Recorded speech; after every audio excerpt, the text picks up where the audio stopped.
오늘 하나님의 7가지 언약이라는 제목으로 함께 말씀을 생각해 보도록 하겠습니다. 우리가 지난주에 모세를 비롯해서 모든 이스라엘 백성들이 실망하고 낙심하여서 바로에게 도움을 요청했지만 거절당하고, 모세는 이제 하나님께 나와서 왜 우리가 이렇게 그 고통을 받아야 되는지, 하나님은 왜 우리를 구원하지 않는지 라고 하나님께 그 불평을 토로하고 그 절망감을 토로했을 때, 하나님께서는 모세를 돌려세워 하나님의 목표를 보여주시고, 이제 너희가 이렇게 큰 일을 목도하게 될 것이다. 내가 너희 조상 아브라함과 이삭과 야곱과 맺었던 언약을, 그들은 약속은 받았지만 그것이 이루어지는 그 현실을 보지 못했으나 이제 그 언약이 너희 눈앞에서 이루어지는 것을 너희가 보게 될 것이다 라고 말씀을 하시면서 그 모세에게 다시 한번 그의 소명을 불러일으키시고 그 목표를 향해서 나아가야 할 것들을 이제 말씀을 하셨습니다. 그 말씀을 하시는 과정 속에서 이제 하나님께서 내가 어떻게 너희들을 구원할 것인가에 대한 그 언약을 다시 공고히 하시는데, 우리가 이 말씀을 쭉 보면서 모세나 이스라엘 백성들이 그 실망감과 좌절과 절망을 감출 수 없었지만, 하나님께서는 이스라엘 백성들의 고난을 외면한 것이 아니고 또 그 고통을 모르시는 것이 아니라 이미 아시고 그들의 신음소리도 들으시고 그리고 언약을 기억하시는 하나님이시라고 반복적으로 말씀하고 계시죠. 시편 56편 8절에 보면 나의 눈물을 주의 병에 담으소서, 이것이 주의 책에 기록되지 아니하였나이까 라는 시편 기자의 그 고백이 있어요. 내가 눈물을 흘릴 때 하나님께서는 그 눈물을 주의 병에 담으시고 그리고 주의 책에 그것을 기록하신다. 그래서 우리가 눈물로 탄원을 드리고 고통의 신음소리를 내며 하나님 앞에 부르짖을 때 하나님은 결단코 그것을 외면하시는 것이 아니라 다 들으시고 다 기록하시고 알고 계신다라는 것이죠. 하나님께서 우리를 불쌍히 여기사 우리의 연약함을 동정하신다고 히브리서 4장 15절에도 말씀하고 있습니다. 그러므로 이렇게 다 아시는 하나님께서 나는 여호와라고 말씀하시는데, 그것은 언약을 지키시는 하나님이시라는 걸 강조하는 거죠. 그래서 내가 이렇게 하리라 라고 이스라엘 백성들에게 그 언약을 구체적으로 말씀을 하시는데, 6절 말씀 보시면 그러므로 이스라엘 자손에게 말하기를 나는 여호와라 하면서 이제 그 밑에 7가지의 약속을 하십니다. I will, 내가 이렇게 할 것이다. 결단코 이렇게 할 거야. 약속을 지키겠다 라고 말씀하시죠. 첫 번째가 6절 말씀에 내가 애굽 사람의 무거운 짐 밑에서 너희를 빼내며 라고 말씀하십니다. 내가 빼낸다. I will, 내가 빼낸다 라는 그 한 문장이 여기에서 형성이 되어 있죠. 감당할 수 없는 잔인한 요구 아래에서 신음하는 이스라엘 백성들을 이제 그들의 조상에게 언약하신 것을 이루실 때가 왔기 때문에 이제 그 잔인한 요구 아래에서 너희들을 빼낼 것이다. 그 고역으로부터 이끌어내실 것이다 라고 말씀하시는 거예요.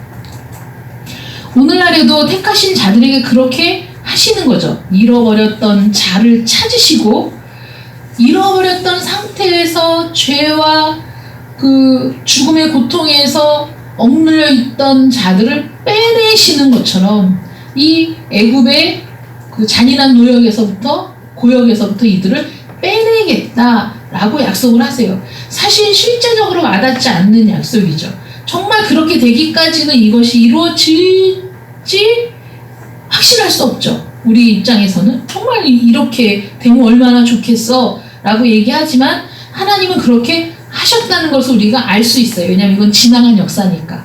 지나간 역사는 내가 확신할 수 있는데 내게 이루어질 약속은 정말 이루어질지 확신할 수 없어 라고 얘기할 수도 있지만, 우리는 하나님의 어떠하심을 이 성경 말씀을 통해 보게 되잖아요. 언약을 신실하게 이루시는 하나님이심을 출애굽기 말씀을 통해서 우리는 분명히 볼 수 있어요.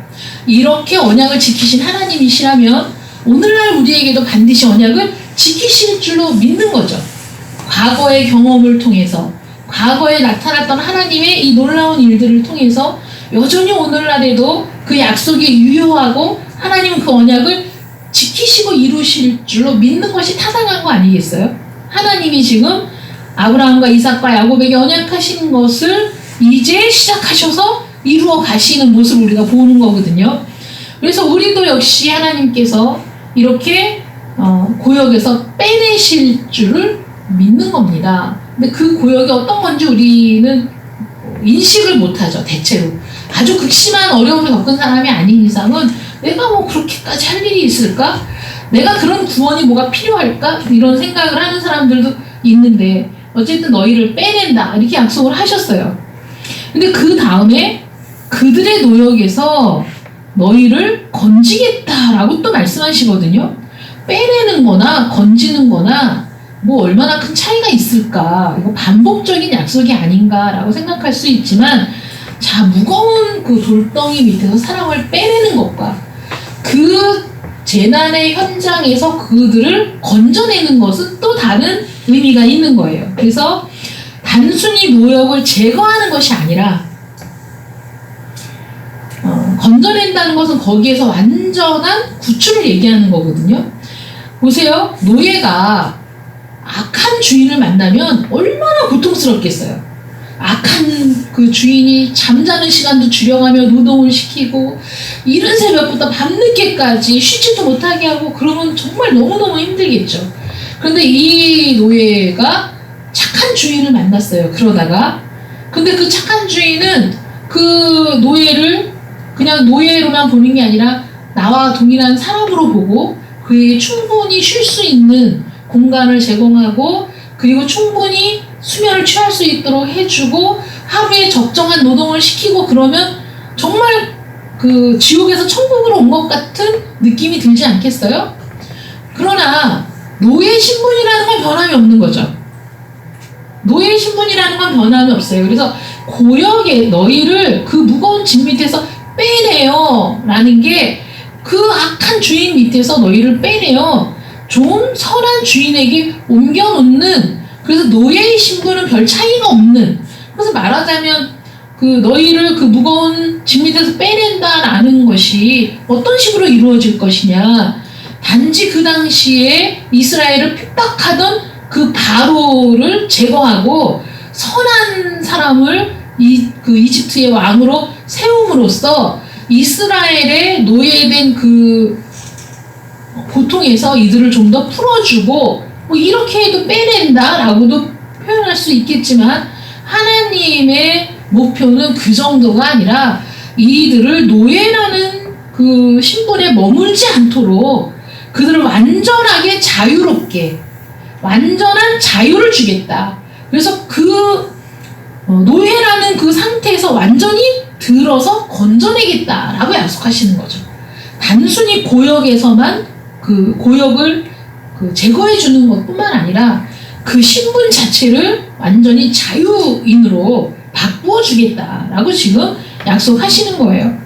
하나님께서 우리를 구원하신다라고 말씀하실 때 우리의 고통스러운 상황에서 잠시 비껴가도록만 해주시는 것이냐, 그게 아니라 예수님을 구주로 영접하는 자는 완전하게 죄와 사탄과 죽음에 대한 그 두려움의 속박에서 완전히 이제 그것은 더 이상 우리를 건드릴 수 없도록 완벽하게 우리를 거기서 건져내신다는 그 약속을 우리에게 이루어 주셨다는 거죠.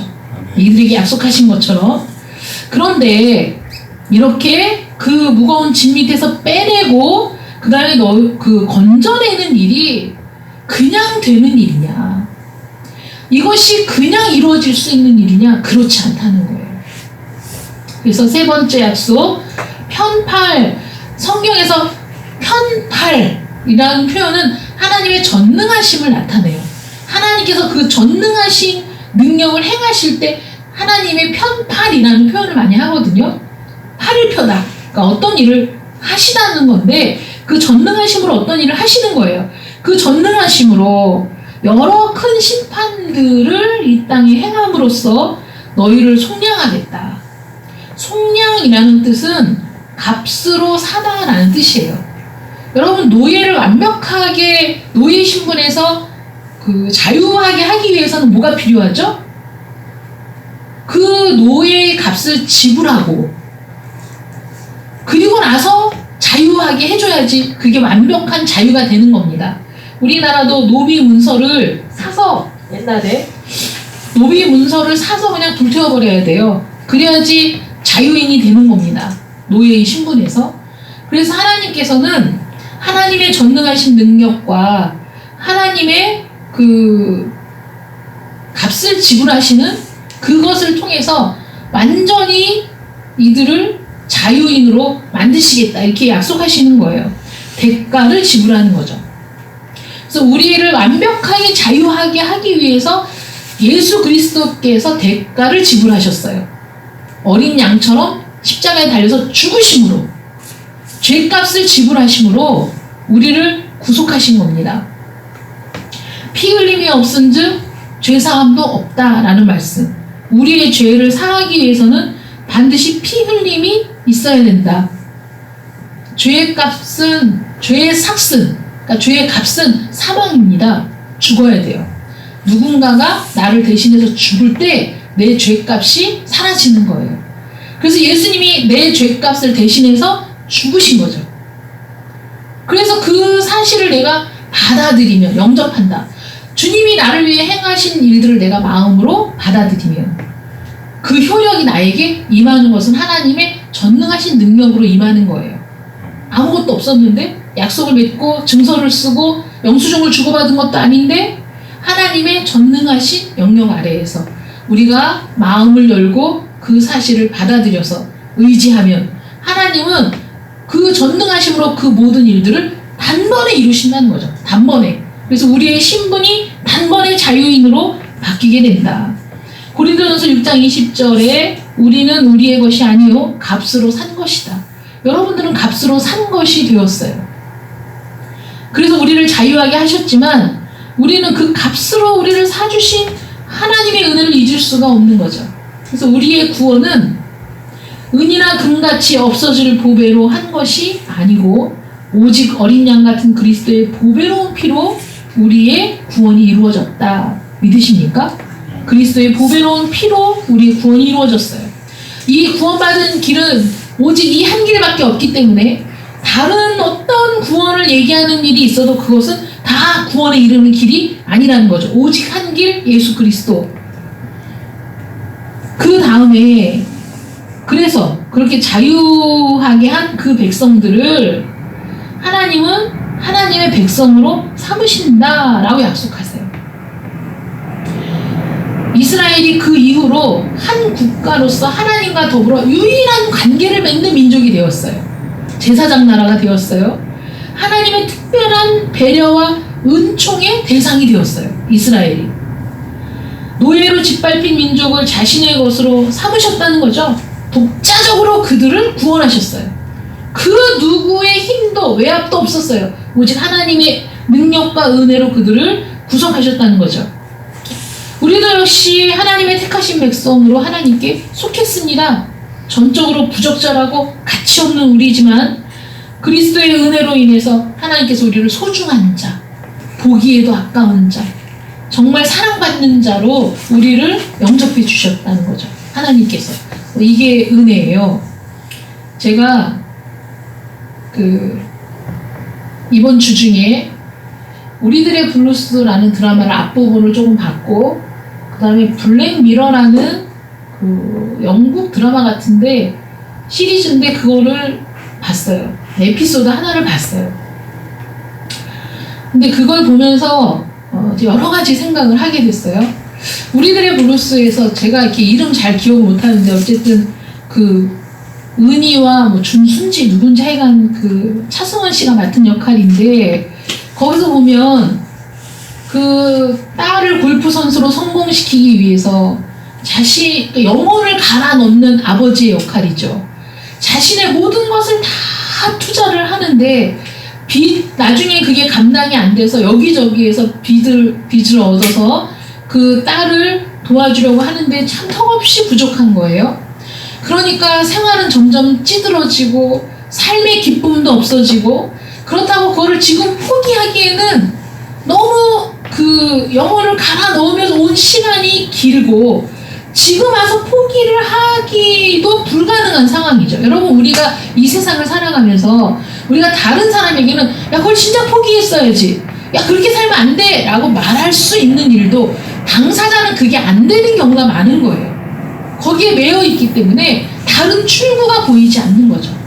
그래서 어떻게든지 돈을 좀 끌어서 뭐 1억이라도 지금 당장 그 딸 그 엄마한테 보내면, 그래서 그 코치를 붙여서 지도를 하면 지금 그 슬럼프에서 벗어나고 성적을 올릴 수 있을 것 같은 생각을 하기 때문에 돈이 없어 그것 때문에 끊임없이 고민하고 어디에서 돈을 빌릴 수 있을까, 정말 여기저기 말도 안 되지만은 그 구걸하듯이 돈 좀 빌려줘 입에서 말이 안 나와서 고민하고 걱정하는 그 모습을 보면서 아 저렇게까지 해야 되는가 라는 생각을 했어요.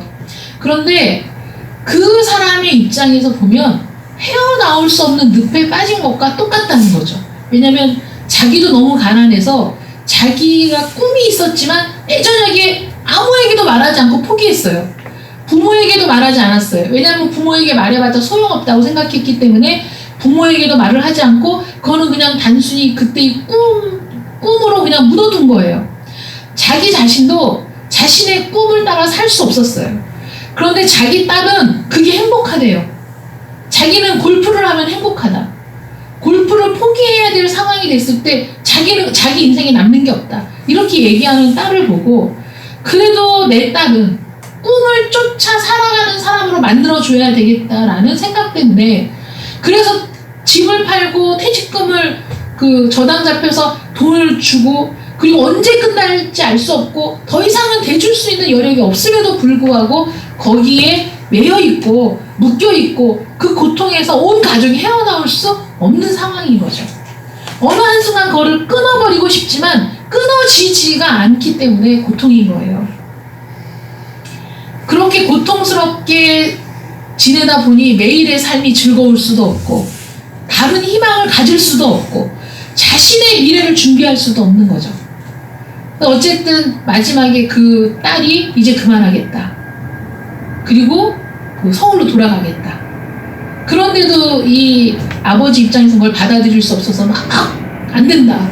어떻게 해서든지 내가 돈을 마련해서 보내줄 테니까 너는 돈 걱정하지 말고. 근데 그건 사실 허황된 약속이죠. 자기는 어떤 돈도 마련할 여력이 없는 사람이죠.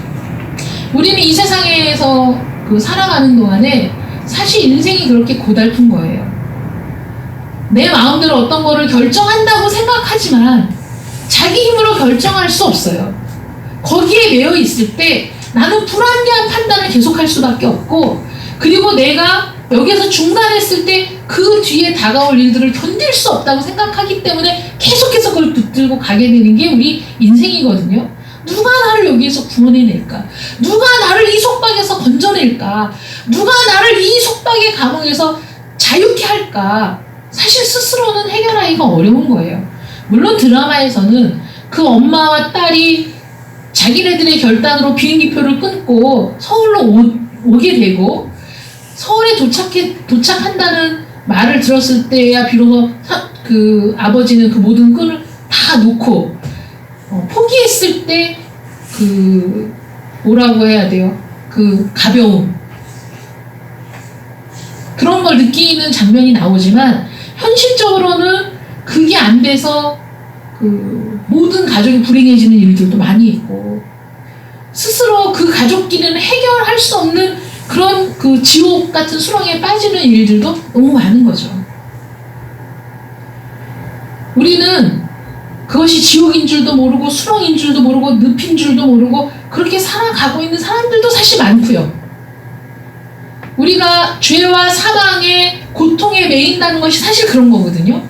우리는 그 안에 있으면서도 그거를 우리가 깨닫지 못하거나 또는 그 피부로 와닿지 않는다는 것 때문에 내가 그런 상태인 줄도 모르고 사랑하는 경우가 많이 있어요. 잃어버려진 상태에 있을 때는.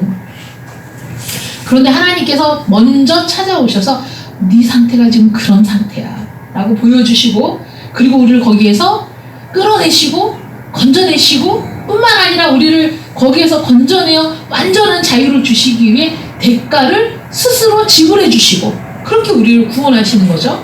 더 놀라운 건 제가 블랙 일어나는 그 에피소드를 봤을 때 거기에서 지금 그런 세상은 아니겠지만 거기에서는 그 자신이 본 모든 자신의 그 삶을 영상으로 기록할 수가 있는 거예요.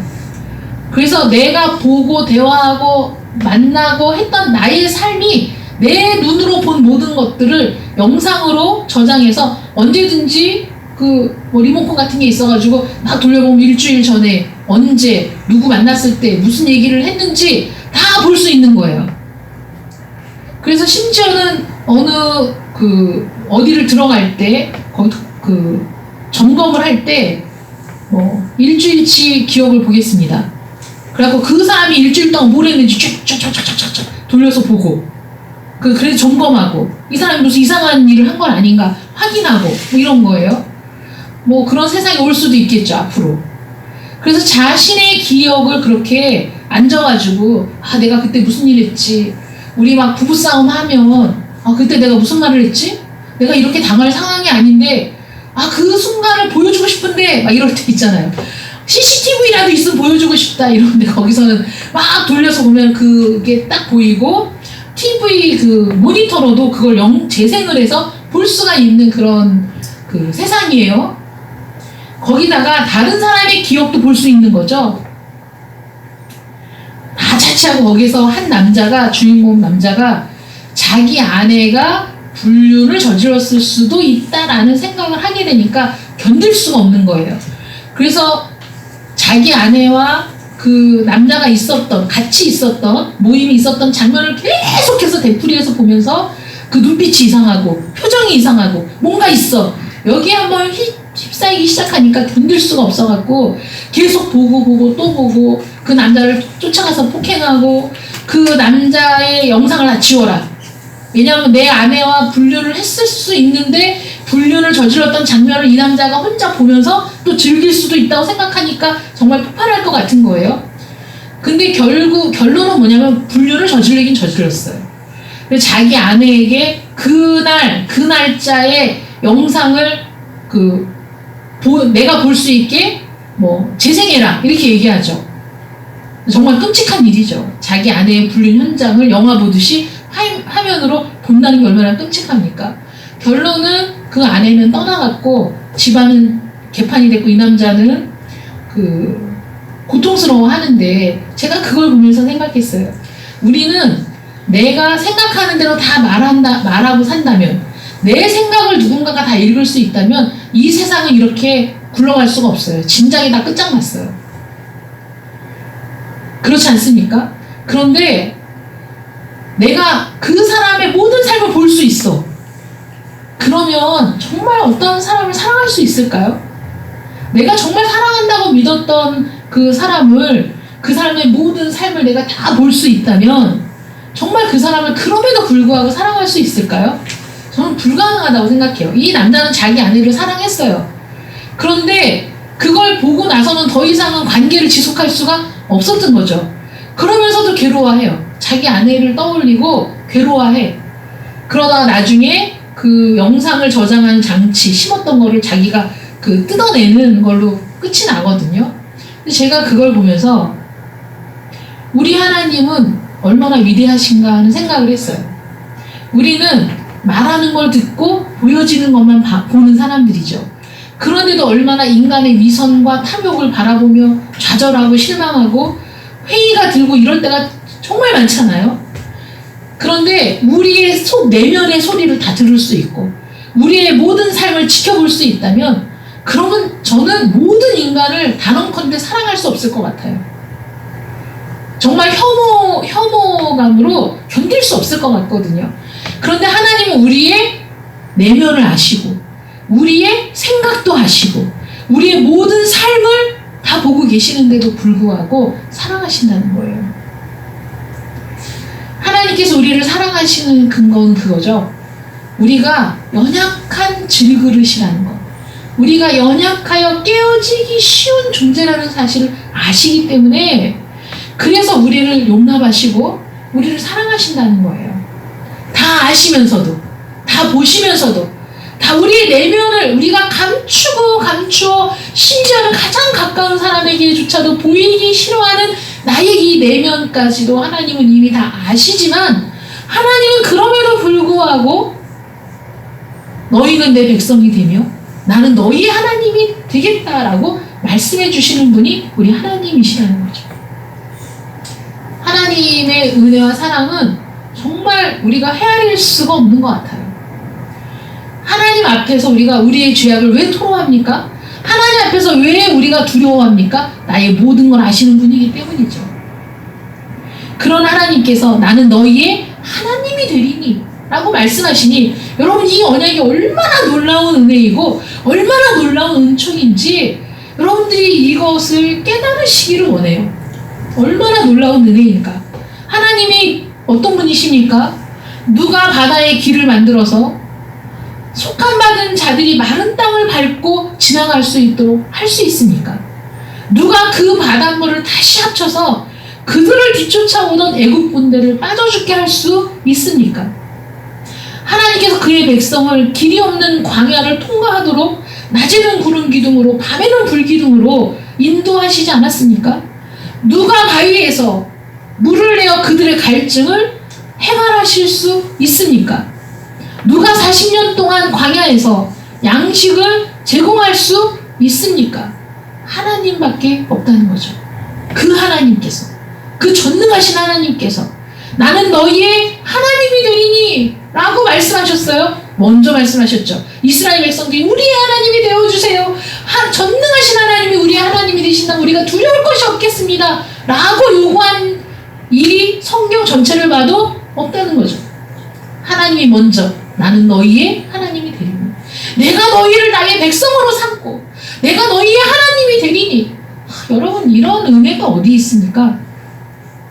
고린도후서 1장 16절에 나는 그들의 하나님이 되고 그들은 나의 백성이 되리라. 우리에게 이렇게 놀라운 약속을 해주신 하나님이십니다. 지금도 여전히 이 약속은 이행되고 있다는 거예요.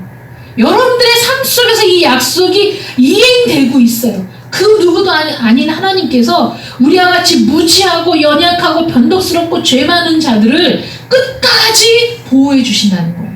끝까지. 광야에서 그들이 하나님을 10번이나 시험하고도 라는 말씀이 있어요. 10번이란 것이 딱 10번을 얘기하는 게 아니라 그거는 그 열이라는 게 굉장히 많다라는 뜻이거든요. 수도 없이 너무나 많이 그들은 하나님을 거역했어요. 그럼에도 불구하고 하나님이 그 언약을 잊지 않으시고 그들을 가나안 땅으로 인도해 들이셨다는 거죠. 그래서 6번째 약속이 내가 맹세한 땅으로 너희를 인도하고 맹세한 땅으로 너희를 인도할 거야. 이스라엘을 가나안으로 인도하셨죠? 그동안에 얼마나 많은 일이 있었습니까? 아말렉의 공격에 의해서 그들이 소멸되지 않았어요. 여러분 이들은 군사훈련을 받은 군인들이 아닙니다. 이들은 오랜 시간 동안 노예로서 살아온 자들이에요. 어린아이들이 있어요. 나이 든 사람들이 있어요. 소떼와 양떼가 있어요. 이들이 움직이는데 군사들이 쫓아와서 공격을 하는데 아말렉의 공격에 의해서 광야에서 이들이 소멸되지 않았습니다. 아모리 왕 시온과 바산 왕 옥이 연합해서 이들을 치려고 했지만 하나님께서는 그들의 공격을 다 헛수고가 되게 하셨고 오히려 아모리 왕 시온의 땅, 바산 왕 옥의 땅을 이 이스라엘이 차지하게 하셨죠. 발락이 발람을 사서 하나님의 백성을 저주하고자 했지만 하나님은 그 저주를 바꾸어 축복이 되게 하셨습니다. 약속하신 땅으로 인도하셨습니다. 마찬가지로 우리를 약속하신 천국으로 인도하실 거예요. 마지막으로 그 땅을 너희에게 주어 기업을 삼게 하리라. 이게 정말 놀라운 약속이죠. 이미 가나안 땅에는 7 족속이 다 차지하고 있는데 그럼에도 불구하고 그 땅을 너희에게 주어 기업을 삼게 하리라. 기업의 보증을 하나님께서 해주셨는데 우리에게도 여전히 그 기업의 보증이 있죠. 약속하신 이가 전능자라는 사실을 우리가 믿을 때 우리는 그 스스로 있는 자 여호와께서 우리에게 약속하신 기업을 우리가 받으리라고 확신해야 되는 겁니다. 하나님께서는 성령을 통해 우리에게 보증하셨어요. 성령은 약속의 보증이 되셨다라고 할 때 그 보증이 보증금과 같은 거예요. 우리가 계약을 할 때 계약금을 걸고 어떤 건물을 사용할 때 보증금을 내는 거죠. 그래서 그 계약이 이루어지잖아요. 하나님께서는 약속하신 성령을 우리에게 보내주심으로 우리 안에 내주하시는 성령이 보증이 되어주시는 거예요. 이 사람은 하나님의 백성이야. 이 사람은 하나님의 기업을 받을 사람이야. 라고 보증이 되셔서 우리 주님을 만나는 날까지 성령은 우리와 안에 내주하시면서 결코 우리를 떠나지 않으신다고 우리에게 약속을 하셨습니다. 어떻게 하나님의 약속을 믿을 수 있느냐?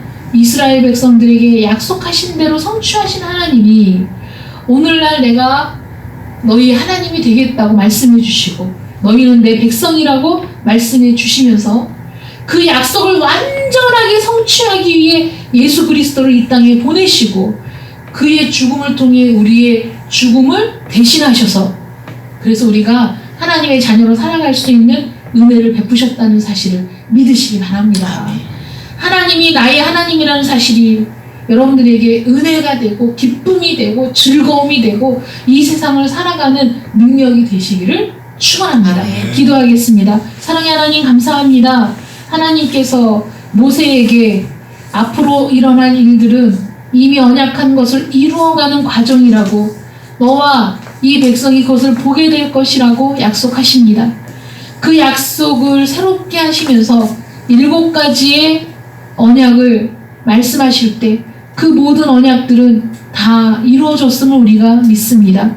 하나님, 전능하신 하나님께서 우리의 모든 것을 아시고 살피시고 심지어는 우리 마음의 숨은 내면까지도 다 아시는 하나님께서 그럼에도 불구하고 우리를 사랑하시고 그럼에도 불구하고 우리를 구원하기를 기뻐하셔서 하나님의 백성이 되게 하시고 하나님은 우리의 하나님이 되어주신다 말씀하시니 이보다 놀라운 은혜가 어디 있겠습니까? 그 하나님의 은혜를 입었습니다. 그 하나님의 사랑을 받았습니다. 그 하나님께서 약속의 보증으로 성령을 우리에게 보내주셨습니다. 하나님, 이 놀라운 은총에 참여하게 하심을 감사드립니다. 그러니 앞으로 이 은혜를 잊지 말고 이 사랑을 잊지 말고 기억하여 하나님 앞에 기쁨과 감사로 영광을 돌리는 저희들 되게 하여 주시옵소서. 언약을 이루실 하나님을 믿사옵고 예수님의 이름으로 기도드립니다. 아멘.